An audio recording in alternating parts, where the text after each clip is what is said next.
Welcome to Democracy Does, the Civic Power Playbook, a podcast that cuts through the noise to explain what's really happening in our democracy. Each episode breaks down key issues with insight from policy experts and change makers, giving you clear tips to take action.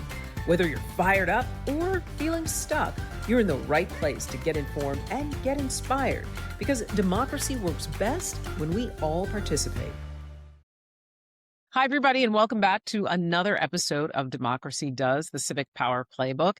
Now, as we all know, AI has become a natural part of our vocabulary and our world, and it appears that it's here to stay. And we've heard about how helpful it can be and also the dangers. Today, we're joined by a guest who can share how using AI correctly can literally be life-saving. Emmy Hernandez is co-founder of the System and Soul AI Institute. She's also a survivor of a nearly fatal brain illness, and she credits AI for saving her life. Thank you so much for joining us. It's great to see you. Thank you so much, Robin, for having me here. I'm super excited to be here. Well, we're excited to have you. We want to know, first of all, tell us about the Institute. What is it and what does it do? Yes. So the System and Soul AI Institute that I co-founded with Lizette Espinoza came out of the desperation of what we're seeing right now with the push for AI, right? We're seeing so many companies go AI first, AI first, AI first. And we came in and said, let's put a slight pause on that here for a second, because what does that actually mean? And we know that if you put in systems and infrastructure that don't require humans and you push too fast, especially in large organizations, something's going to break and people are going to get hurt. And we're Yes. seeing this across we're seeing this across the lands. So we actually come at it from a leadership perspective. So we're AI consultants. We build out web apps and we do AI literacy training, but at the foundational level, so that everyone understands what's actually happening. Like, people actually know how to use the tools, but our ethos is we are human powered, AI enhanced. So this is not about human replacement. This is about human enhancement. So we do not push for, use AI instead of humans. Like, no, keep your humans. Like, our capacity is way Right. more important than AI. We can enhance our output, but our creativity, our input, our thinking, our expertise cannot be replaced. I think that's very encouraging to hear, because so often there is this mantra almost that, you're going to be gone because of AI. AI is doing everything. And if you look at it as a complement to your life rather than a competitor, that can definitely be a shift. So you also had your own healthcare scare, and that really helped make you a believer out of AI. So what happened there? It really did. And you know what, Robin? The company was born because of this health scare. So I'll give you the trailer version of it, because the story is quite long. But what ended up happening is I had emergency surgery 2 years ago for a fibroid removal that was literally killing me. I had a fibroid that I didn't know about, that one day it just twisted on itself and my body was shutting down. I was going into sepsis. And this is important as to what we're going to be talking about here for women's health. So fast forward, for 2 years, I continued to have daily pelvic pain, and it was debilitating. And it got to the point where, because I had been in pain for so long, my legs lost the ability to move. Not Oh, only did my legs lose the ability to move, so for 30 days I couldn't walk. It was 30 to 60 days where I had to use a mobility aid. And then my brain got filled with so much inflammation in my entire body, where I had lost like 90 to 95% of my cognitive function. So it was really scary. I ended up in the hospital for 5 days oh. with a lot of testing. And the sad part, Robin, was I left the hospital with a lot of pokes, a lot of prods, and a lot of bruises, and no answers. Mm.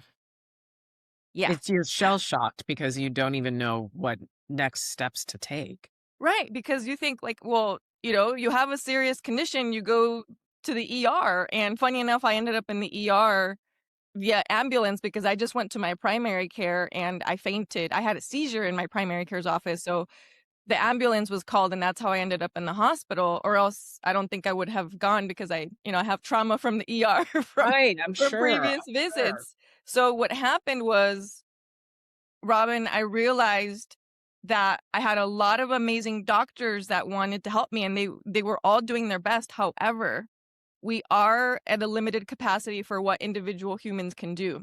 And what was happening, Robin, is that I had 3 neurologists with their own opinions that would not talk to the immunologists who had their own opinions and tests, that would also not talk to the gynecologists who had their own opinions and tests. And I asked them, can you talk to each other? And they're like, no, what you have is completely irrelevant to that. And no, what you have is completely irrelevant to like they refused to speak to one another.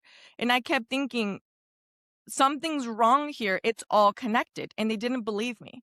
I said, this is all connected. And it also has to do with I got COVID while I was in the ER for 2 years Yeah. prior. And that viral load while I was going into sepsis completely changed how my mitochondria were working. So I kept trying to tell them.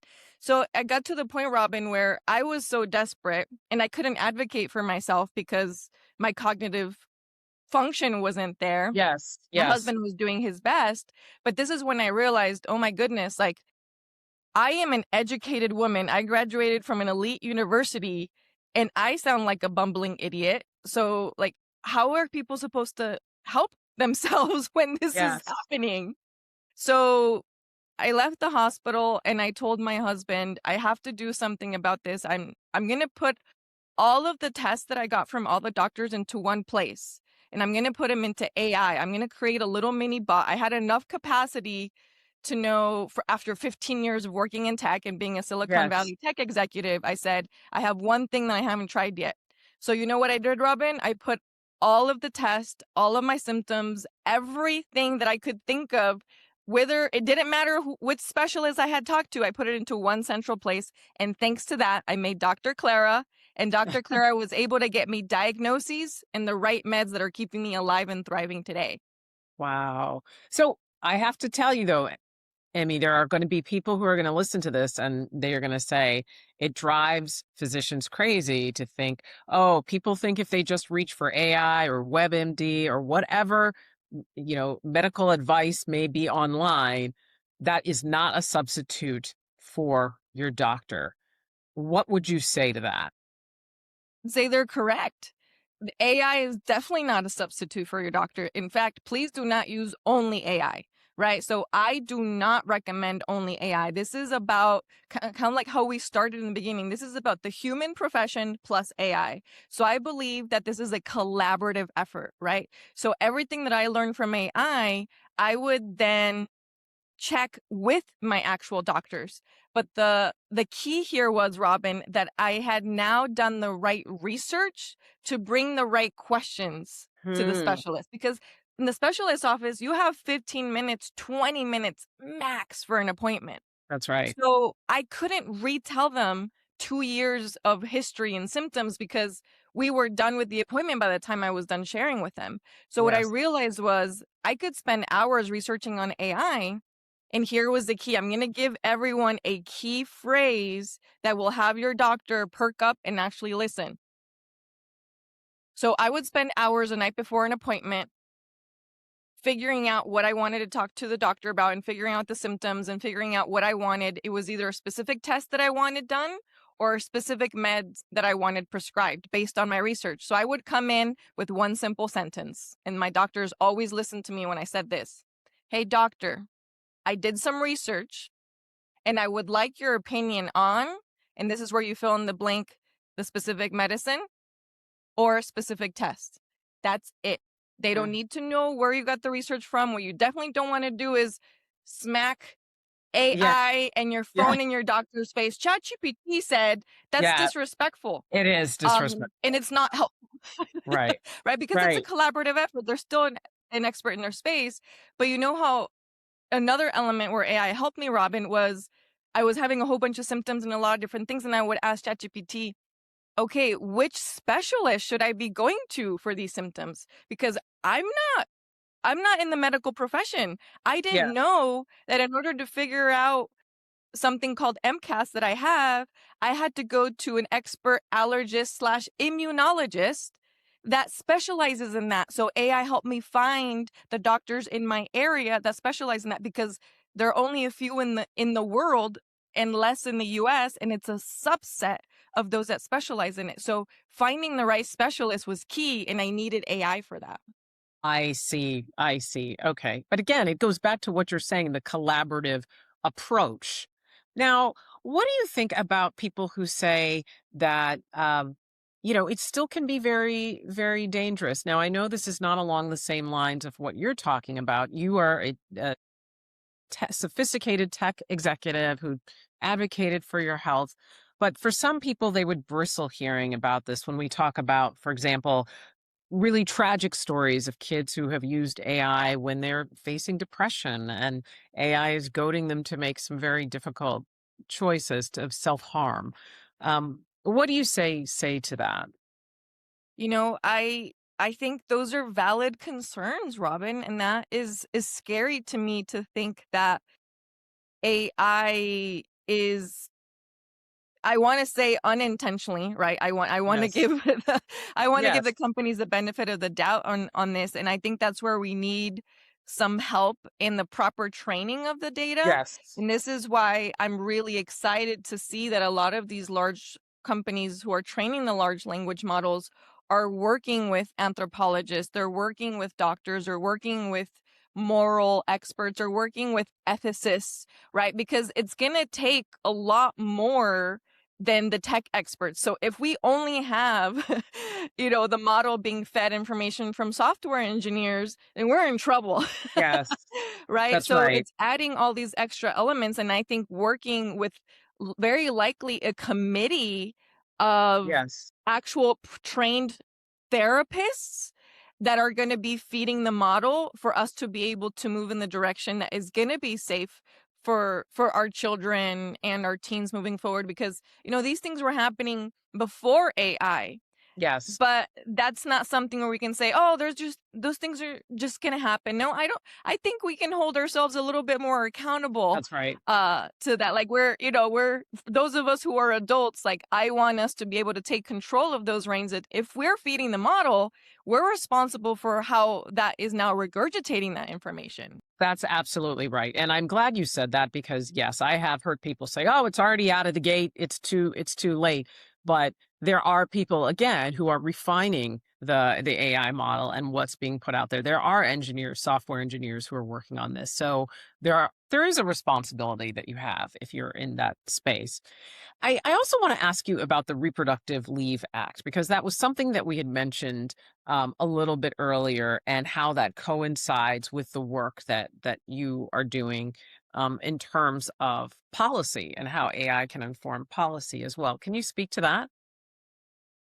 Yes, I can. So the Reproductive Healthcare Leave Act, to my understanding, I'm not an expert in this, but I've Sure. been doing a lot of research on it, and it's currently a proposed federal bill that would mandate up to 12 days. That would be 96 hours of paid leave annually for employees, and it would cover basically everything to do with women's reproductive health, anything in the womb, anything in the gynecological area. So this is an example of like what I went through with the fibroids, right? That are specific to women, and specific to the female biology, where we go through certain things that a lot of the male bodies don't. So this is a proposed bill that hopefully passes, because there are a lot of gynecological, and now we're learning about other things like endometriosis, perimenopause, menopause, fibroids, PCOS was just renamed PMOS, because we're realizing that it affects the entire body. And there are certain, like, autoimmune conditions affect 80% of women, right? Hmm. So the idea is, how can we put in some policy in place for women? Not only, like, this one is not with to do with the funding, but there has been a lot of funding coming from large philanthropies that are getting put into women's health. And because of what I went through, I am now creating an app specifically for women's health for those of us who have overlapping symptoms where the Yes. doctors don't know what to do with us because we are complex beings. We're amazing, Hmm. but very often studies are not done on the female bodies. And Hmm. what happens is we're not getting the care that we deserve because we don't know how to get help. So my app is called the Central Health Command Center, where women are going to be able to come to one place and see if their symptoms are connected to each other, and which specialist to be able to go to and how to advocate for themselves. Because Good for I know you. I didn't know what to do, but I want someone to be able to do what I did without having to be a tech expert. That's interesting. That's good for you. Now, are you integrating, is AI going to be integrated into that app? Is that going to be a piece of that or no? Oh, it Correct. It is. is going to be AI enhanced. Yes. Oh, So that the is idea is now you have a central place to be able to put all of your symptoms, all of your documents, everything that you want safely, right? Where it's safely. not going to, that your information is not going to be then fed to the model, Uh-huh. but it is going to be AI enhanced with the complexities of everything to do with female biology Hmm. and and all of the details that go into our bodies. And right now we're seeing a huge push with data into, we're seeing Katie Couric push the information around her. I think there's a series coming out around menopause and Yeah. hormone health, right? So this is Yeah. a very exciting space to be in and a very exciting time. Yes. And more people are talking about it. More women are talking about it. It's becoming much more normalized and not as stigmatized. That being said, there are a lot of people who feel like there's still this fear of AI, and AI really does get a mixed reception. And your institute is all about empowering the average person to be informed with AI. And my issue is in this era of misinformation, how do you recommend people be appropriately educated when it comes to using AI? Wow, that's a big one, Robin, because I feel like it depends on where you are on the algorithm, right? So, Yeah. and whatever you look for, the algorithm is going to feed you more. So, what's important is for people to know that.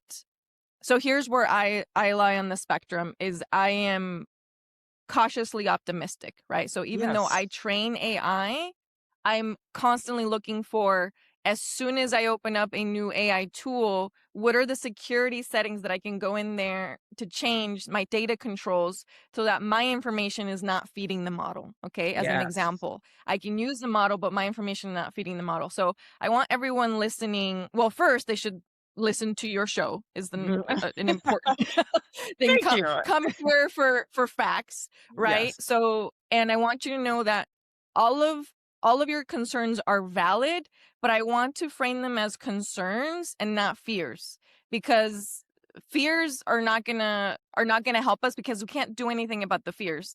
A concern, however, we can put policy in place to change it. We can create new protocols. We have the power as human beings that we're creating AI to create the safety around it as well. And that's one of the things that my co-founder and I are really, really keen on. It's the very first session that we do anything with whether they're solo founders or whether it's a corporation training 15 to 20 or their entire workforce with us. The very first thing we do is we go into data controls and safety first and Mhm. foremost. And then we move into AI literacy. Excellent. Excellent.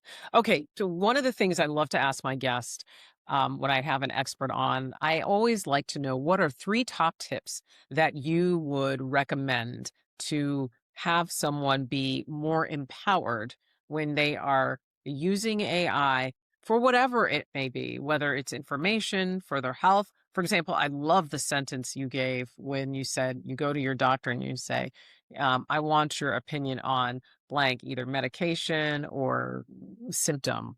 But what are three top tips that you would recommend? Yes, so three top tips, especially I'm going to give you the medical ones, if Yes, if I can here, is please. if you are going to be sharing your information into any AI model, for your health stuff. So say you wanted to read a report. I did a lot of Yes. that. So a top tip is to take a screenshot of your report and crop and edit that screenshot where you crop out your personal information. You Yes. crop out your name and date of birth, okay? Yes. And anything to do with your address. So give it the information and don't tell it that it was you. Say that Yes. this was a friend or someone else. So make it seem more anonymous. So this is where you anonymize your data, Yes. okay? Because that's an important point to make, because they are gathering your data. Okay. But anyway, go ahead. Yes. Yeah. They are, right? So that's tip number 1. And tip number 2, I think it bears repeating. This is where AI is for you to do your research, but not to bring into your doctor's office. Okay, Yes. so I don't record the conversations. I don't do any of that. Even though my doctor's office, some of them are using AI to capture information, I don't want to go into a legal battle of like audio recording, right? So what I do is capture my notes as quickly as possible after that meeting so that I can have the information. But the actual tip here is how to communicate effectively. As a communications expert for the last Yes. 15 years, I'm really good at translating technical jargon, right? So Yes.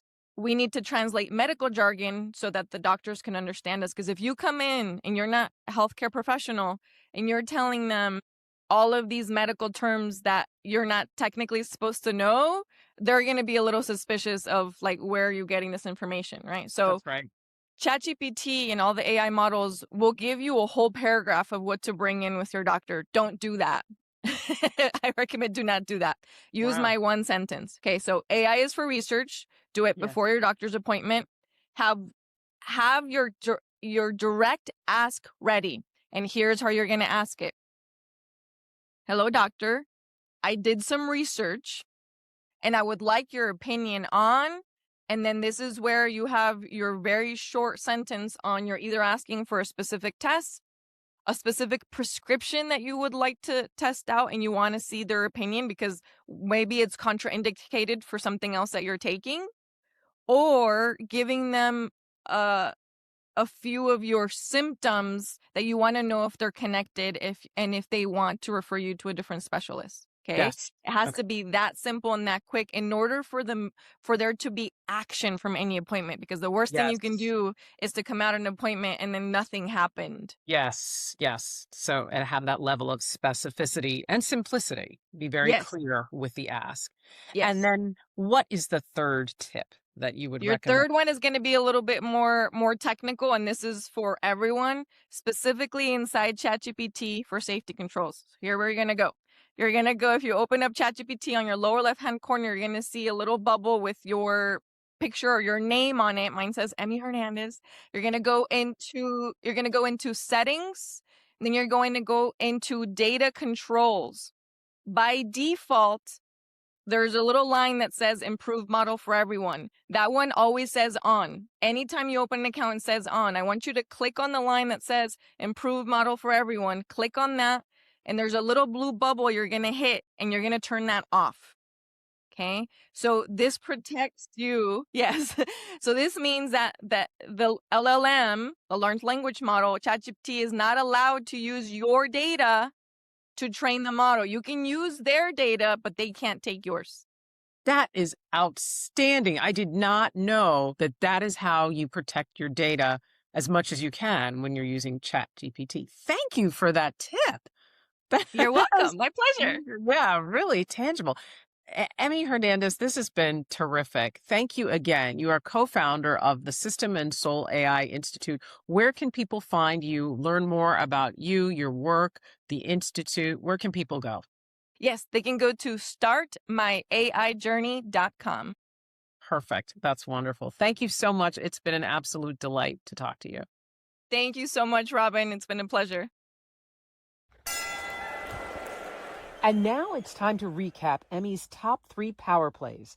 First, she says protect your personal data at all cost and never enter any private information while using AI. Also, she says verify information with a qualified professional. And finally, She recommends treating AI as a research partner rather than a solo authority. And if you want to learn more about Emmy and the System and Soul AI Institute, you can go to startmyaijourney.com. Thanks so much for joining us. We hope you're feeling a little more hopeful, a little less stuck, and maybe even inspired to take action, because democracy does work when we all participate. Let's get in the game together. Until next time, I'm your host, Robin Hamilton.